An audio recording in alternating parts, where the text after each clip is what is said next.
Hello mga bebs! At ito nga ang kaganapan kagabi dahil meron kami nga natanggap na imbitasyon magmula doon sa aking bayaw na nagmula pa sa Singapore. Nagyaya nga siyang mag-dinner with the whole family at magkikita-kita kami doon sa aming rendezvous. At dito nga ang aming rendezvous sa may Benz General Trias Cavite mga bebs. Dahil dito malapit ang lahat, dito sa Gentry, kaya magkikita-kita ang buong pamilya dito. So tinitignan ko na kung anong o-ordering ko habang alam mo naman ako laging on time pag sinabing 6, 5:30 nandyan na ako. So nag-i-scout na ako at pinareserve ko na ang pwesto namin. So more or less mga bebs, nasa 20 packs kaming lahat. At hopefully lahat sana ay dumating. So dahil ako ang nauna, syempre ako ang in charge sa pag-reserve ng aming mapupwestuhan na dapat kami ay sama-sama mga bebs. At buti naman ay nakita ko nga na yung isang pwesto doon ay kaya kaming i-accommodate. At yan nga may pasalubong center din sila dito mga bebs. Pero wala naman akong binili dyan.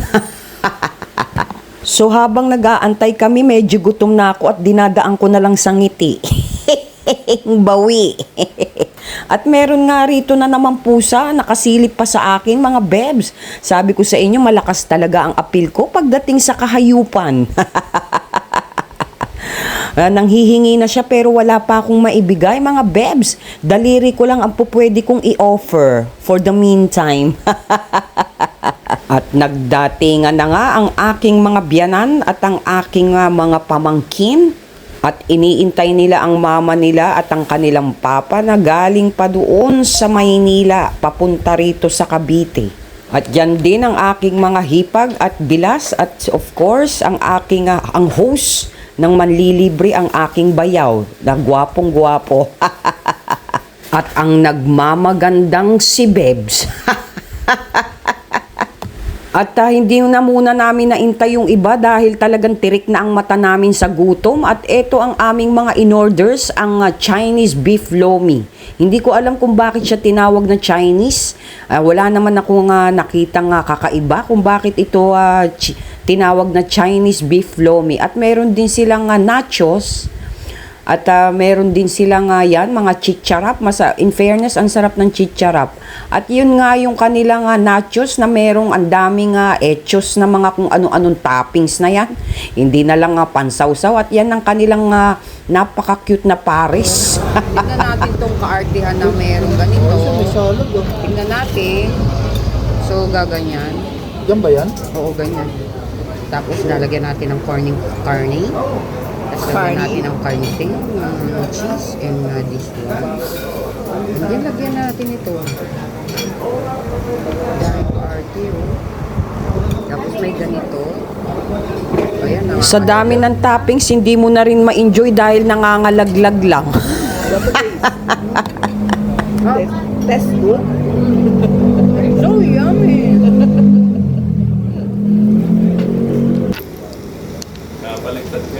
So, umpisahan na nating salapsapin ang lasa ng Chinese beef lomi na yan. Kung ano ba ang kakaibang lasa, bakit natawag na Chinese.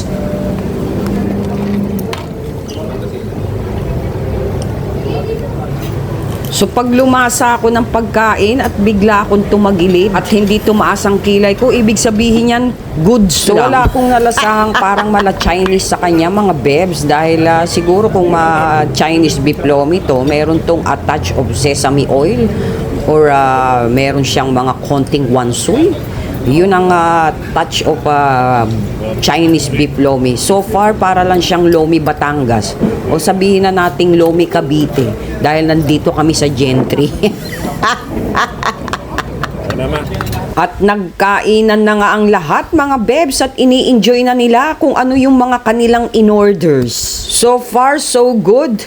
At meron din pala sila ritong baby back ribs. At syempre, pag sinabi mong Benz, hindi mawawala ang halo-halo. Ang hirap haluin ng ganito, kapunong-puno. Ba't kasi kapunong-puno tapos ganito lang yung baso?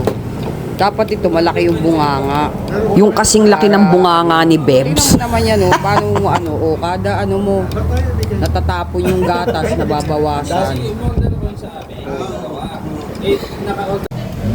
Ito iuwi mo, yung sabaw.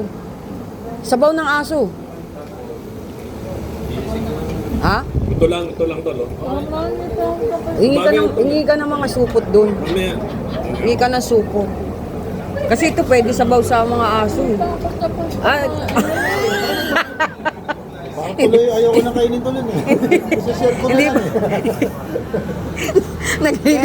Nagliligpit na ako, hindi pa pala tapos kumain yung anak ko. Bukupay.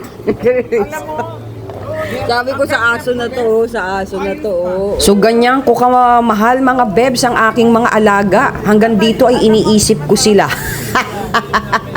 Dahil sayang din yung mga pagkain. Aso at pusa ko ang iniisip ko, hindi yung anak ko.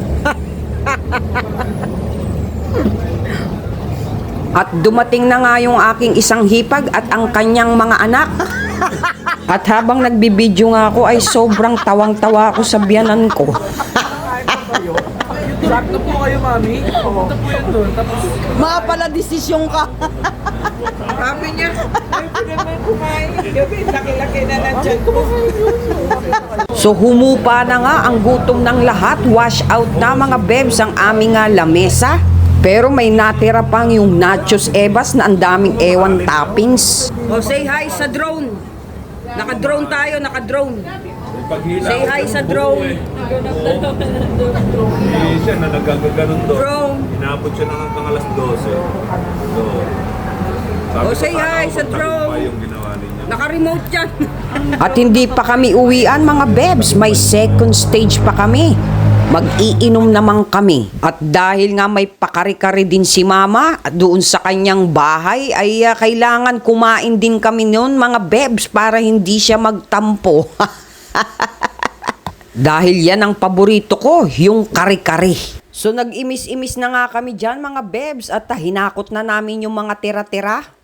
At lalarga naman kami doon sa bahay ng aking biyanan para sa second stage. At eto na nga, nagkainan pa rin kami mga Bebs. Hanggat may pagkain-kain at bumili pa ng french fries. At kompleto pa rin ang line-up mga Bebs. Time check, alas 12 na yata ng hating gabihan mga Bebs. Nagpamorningan kami. Umabot yata kami hanggang alas 2 ng madaling araw at pahikab-hikab na ako at inaantok na ako na parang lumulutang na ako dyan mga Bebs. At ang daming ang binili ng bayaw ko na mga alak mga Bebs. At parang gusto niya ubusin na namin kagad yung isang case. Lasinggero yarn. Ako hanggang 2 lang, tama na. Dahil pakiramdam ko ay lumulutang na nga ako dyan mga Bebs. Kahit konting percentage lang ng alcohol na yan ay nagsama-sama na kasi yung pagod at puyat ko. Kaya naman ang dali kong tamaan. Pakiramdam ko nasa outer space na ako at lumulutang at malapit na ako maghang at hindi na magsalita. Dahil pag nakakainom ako mga Bebs, ako ay natutulala. Mas normal ko yung maingay ako at madaldal pag ako ay hindi nakakainom. So yun lang mga Bebs at mapagpalang araw sa inyong lahat. Sumainyo ang kapayapaan at ang biyaya ng Diyos. Good vibes. Thank you for watching. Mwah!